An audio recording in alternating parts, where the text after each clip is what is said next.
Hello, magandang umaga po. Bago kayo bubuto, 5:00 magsimula ng butuhan para sa mga PWDs, mga senior citizens, mga special people o sa buong Pilipinas, makinig po kayo.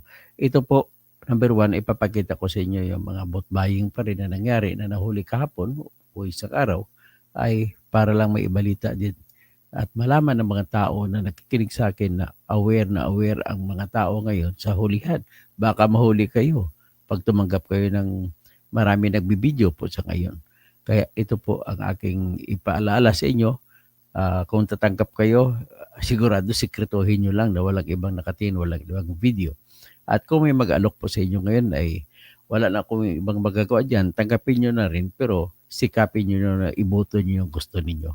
Hindi nila kayo kayang hulihin, hindi nila kayang gamit, malaman kung sino binoto ninyo. Kaya para madala sila, tatanggapin nyo lahat ng pera at ipakita yung lakas ng konsensya.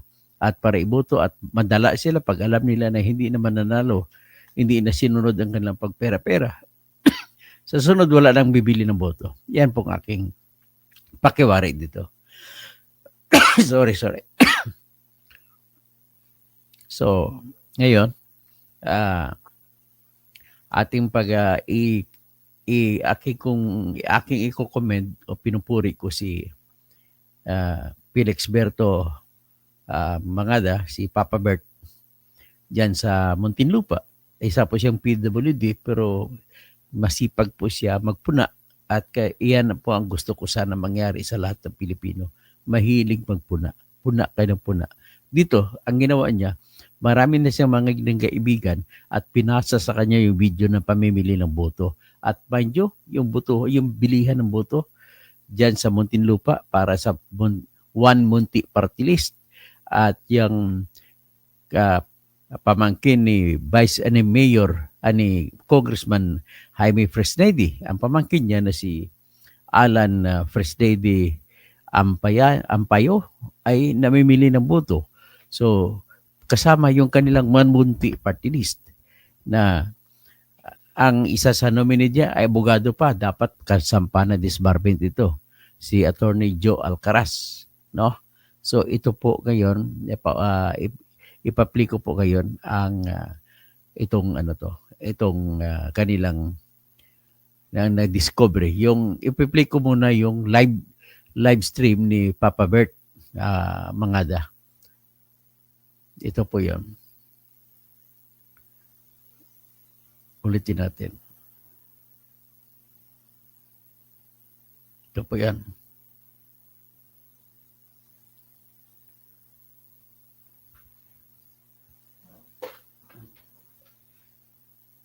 Okay. Mga kababayan, ito ang malinaw na ebidensya ng vote buying ng One Munti party list at ng kanilang mga kasama.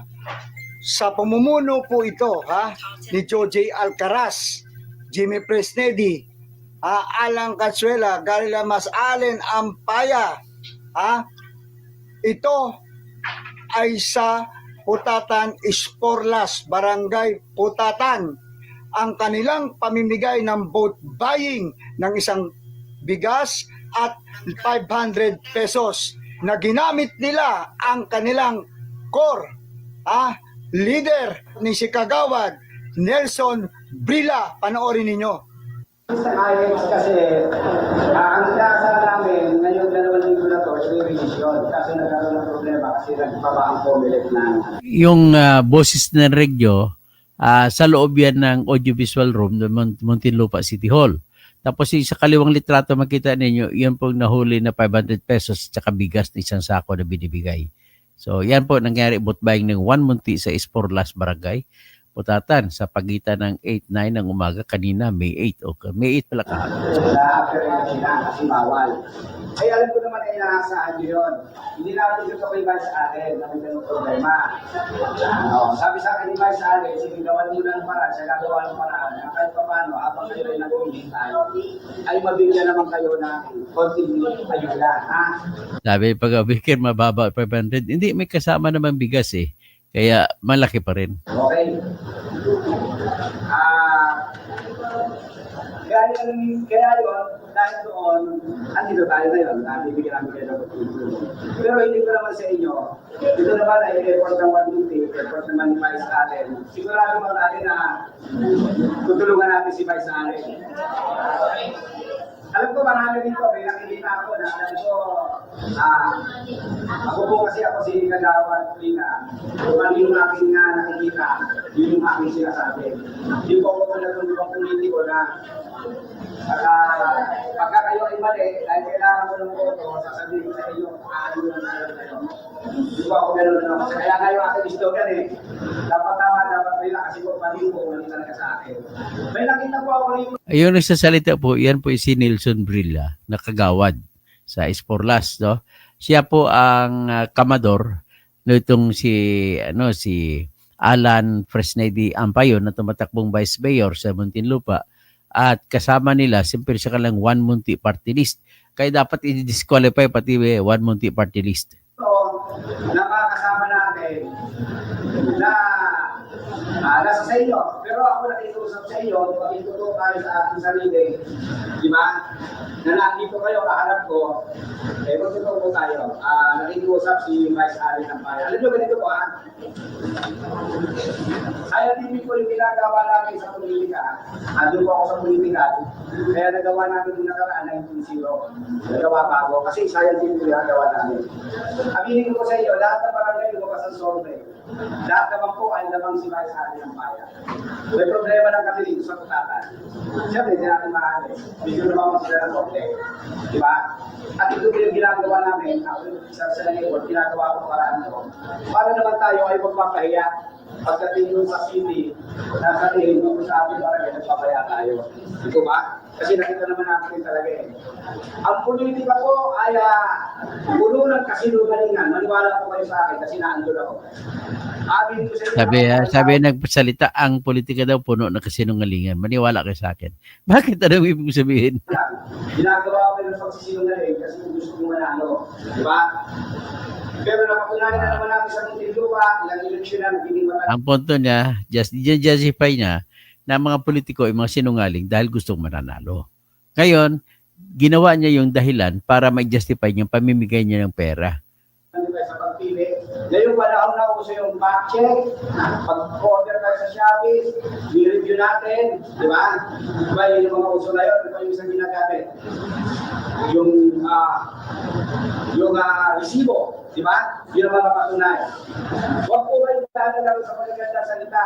Subukan nyo po, mag-fact check, review, tapos resibo, makikita nyo po yung totoo. Kasi hindi po totoo ng eleksyon ay isang araw na. Kung ano po yung magiging decision natin, yan po ay mararamdaman natin sa sagot ng 3 taon. Di ba? Kung may mga pinangako sa atin ng mayor, tapos na abala yan, dahil lang sa isang nakapasok sa loob, di ba? Na hinaharap na yung mga project, kasalanan po natin ito. Yan po. Ako po gano'n. Ganito po, yung mga taga-siponas po dito, gano'n po ako nagkada dito. Hindi po ako nila tinitingnan na mabait na kagawad. Mas tinitingnan nila ako na kagawad na stricto. O kaya pagkagalit. Kaya yun po makikusap sa inyo. Magtutuhanan po tayo Naasahan ko naman po yun Okay, pagkatapos nyo po, susunod. Kayo na susunod, kayo palibang lumasan naman. Gusto ko po kayo pagkikita sa pagkikita. Yun naman po yung po sa pakiusap nila, magtutuwa po tayo sa ating sarili. Kasi wala naman kayo huwag po kayo maniwala. Yung photo nakikita, hindi mo malalaman yan. Pero ang malalaman nila yan, kung cluster natin, yung sa cluster kasi natin, kung ano yung buloto ng majority. Pero yung individual na photo, hindi ko makikita yan. Pag kami check yung kahit sa grupo namin, hindi mo paniwalaan yun. Pero yung cluster, alam niya, kung sino yung buloto ng karamihan yan. At kung po yun ang sa aming software. May pananakot pa ba? May clustering pala sila. So, pag hindi daw bumuto sa malalaman daw nila, yung clustering nila. Okay? So, yan ang mga style nila ngayon. So, anyway, nais ko rin lang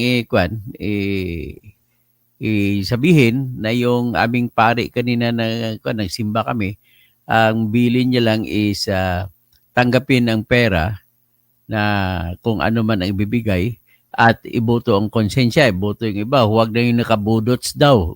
Huwag yung mga artista, huwag yung mga may record na sa pag ano, pag yung record na pag nanakaw, kinasuhan sila. So, in other words, ang hirap ko po makapag-endorso ng lahat no na 12. Ang sa akin lang ay mag-endorso lang ko ng ilan at bahala na kayo sa iba. At pagkatapos, pero magsasabi rin ako sinong hindi ninyo iboboto. Okay. Mamili na lang kayo kung ako naman sabihin ninyo, huwag nyo iboto yung mga may record na kaso sa pagnanakaw. Kagaya niya kay Bong Revilla, kinasuhan siya, si Lito Lapid, kinasuhan siya sa pagnanakaw, sa mga corruption.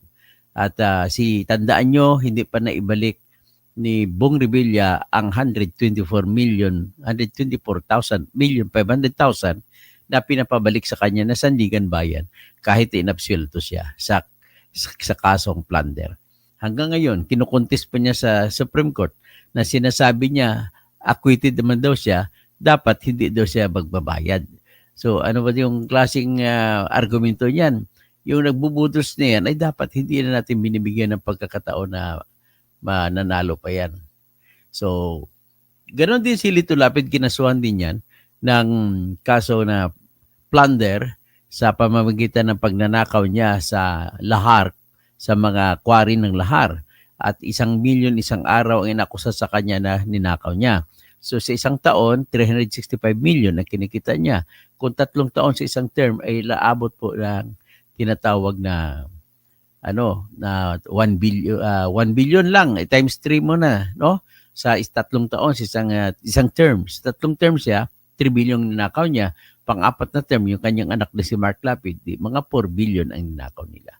So ngayon kinasuhan din siya sa 728 million na fertilizer fund scam. So ginanon niya rin. Ang problema sa kanya ay talagang certified corrupt yan. Tapos ang ating pruweba kung bakit corrupt siya ay nailabas ko na yon yung 2 mansion sa Las Vegas, Nevada na binili niya. At nailabas ko na rin yung mansion niya sa Porac, Pampanga. Nailabas ko na rin ang mansion na binili niya na 16 million dyan sa Angeles City noong 2014 para tatakbo naman siya mayor sana ng Angeles City.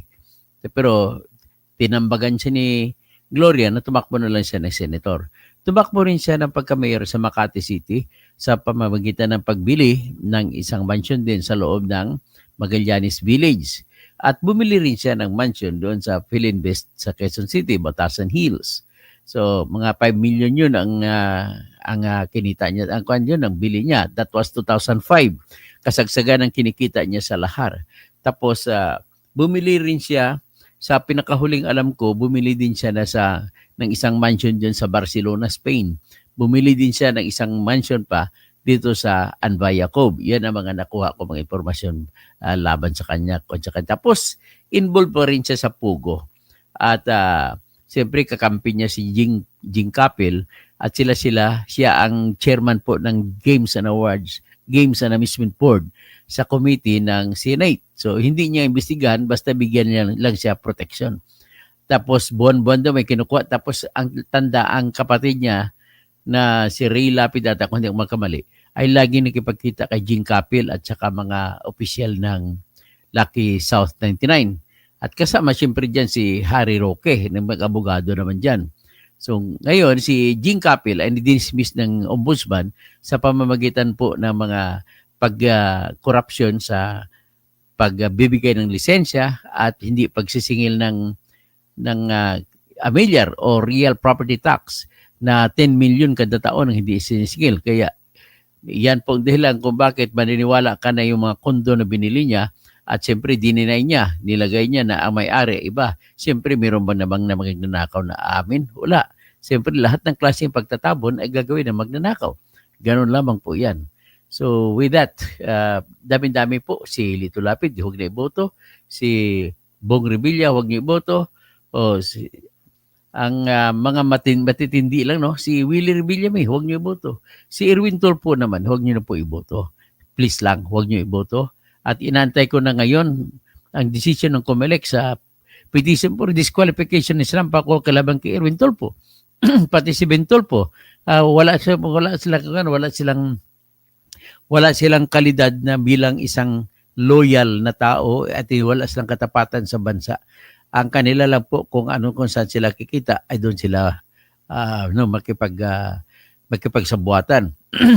So, ngayon, hindi rin po ako naniwala na talagang panalo sila pero mas maganda na hindi kayo buboto sa kanila. Kasi ako po, mas naniwala po ako sa Kalye Survey. Kung Kalye Survey ang tinignan mo, mahigit 50 na Kalye Survey na inatingnan ko sa mga Luzon na ikot nata ni Kuya J Vlog, yung Kalye Survey sa buong Luzon. So, lahat po na nakuha niya, nagpapakita po na Duterte team po na senador ang mas lamang na iboboto. Yun na nakikita ko. Well, I do believe in the results of Kalye Vlog Survey kasi po, direkta mo nakikita yung tao tinatanong at sumasagot ang tao. Hindi kagaya na survey ng Okta Research, Pulse Asia, SWS, tapos WR numero, ay nag-usap-usap lang yan sila kung sino-sino igagawin lang leader. Kasi bakit? Gagawa ba yan sila kung wala silang kikitain niya sa survey? Binayaran po sila ng mga kandidato, binayaran po sila ng mga team Team BBM. Binayaran sila para ipalabasin na ang alyansa ay dominado sa survey. At yan po ay kinakabahan ako, yan po ay magiging precondition sa planong paggagawa ng daya. Kasi po, nailabas na ni Attorney Jerrel Harold Respicio na nakita niya, hindi pala kompleto yung pag-audit, pagtingin, pag-check sa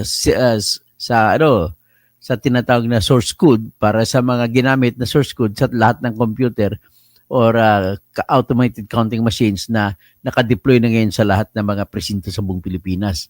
So ngayon, hindi na check, ibig sabihin po, pwedeng nangyari na nagkawindang-windang at ang dinaya ang sa source code. Paano nung dadaya? Pwede mo itatype of program sa source code. Sasabihin mo, kada boto na 10 ni Bungo, mapupunta ang 5 kay Erwin Tulfo. Parang ganon. Kung ang boto naman ni Lito Lapid, mapupunta kay Bong Revilla. Parang ganon ang utos.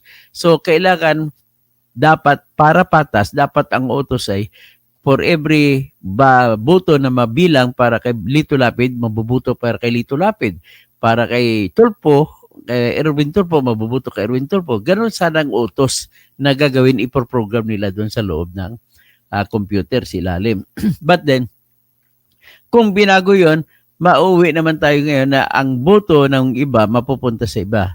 So, yan ang tinatawag na dagdag bawas sa ACM o di kaya electronic counting.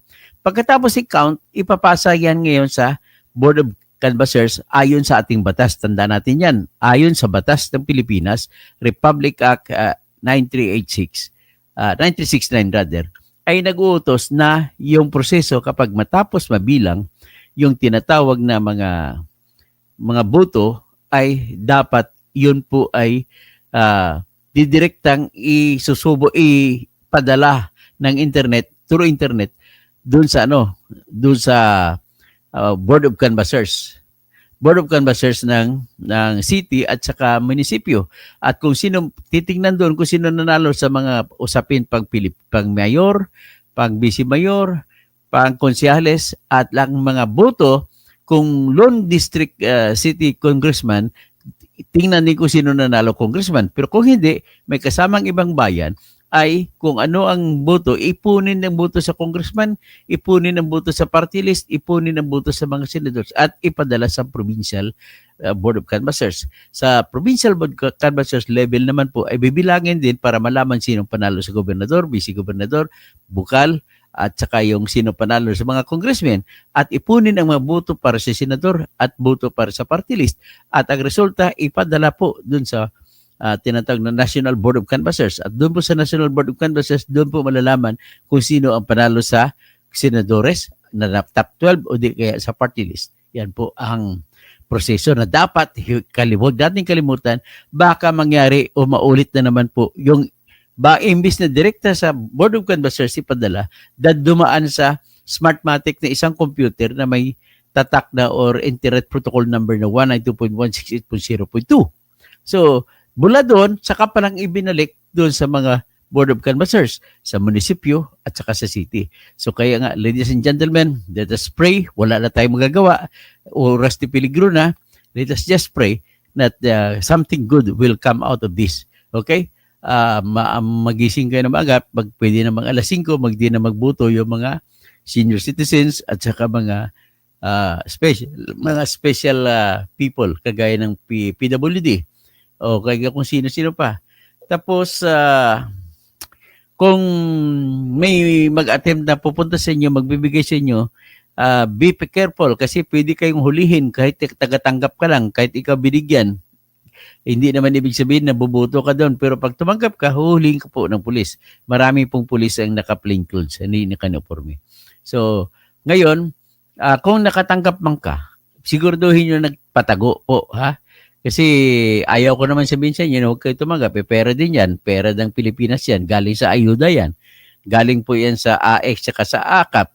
So, tsaka sa flood control projects. Kaya tanggapin nyo at hindi naman nila po mahuli kung sino binoto nyo. Ang damos na magagawa nila, kagaya ito sa Muntinlupa, ang ginagawa sa Muntinlupa ay ganito.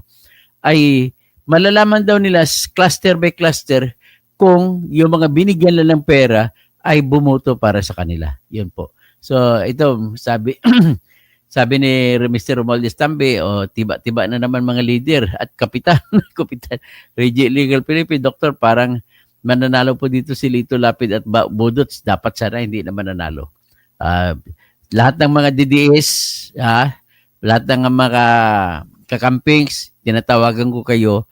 Sa DDS naman, sigurado po tinatraidor na ni Bong Revilla at saka ni Lito Lapid ang mga si Duterte. Sigurado buboto yan kay Sara, laban kay Sara Duterte sa eleksyon. Tandaan mo, bumoto nga laban kay Corona, yung impeachment ni Corona, bumoto si Bong Revilla at saka si Lito Lapid sa pag-impeach kay Corona. So, ganun din ang gagawin. Wala pa namang isip yan. Sa tamang isip, kulang-kulang sa edukasyon. So, Reggie Regal Felipe, tapos maraming unsolved cases ang Comelec. Ang Comelec kasi masyadong masyadong mayabang, akala lang magagawa ng lahat. So, ngayon, with that as it is, magandang umaga po sa inyong lahat. At ako po ay nagsasabi na isang magandang umaga at huwag nating kalimutan na magdasal bago pumunta sa presinto. Okay? Magandang umaga po. Ano ba ito? Ba't hindi nito nagpa-function?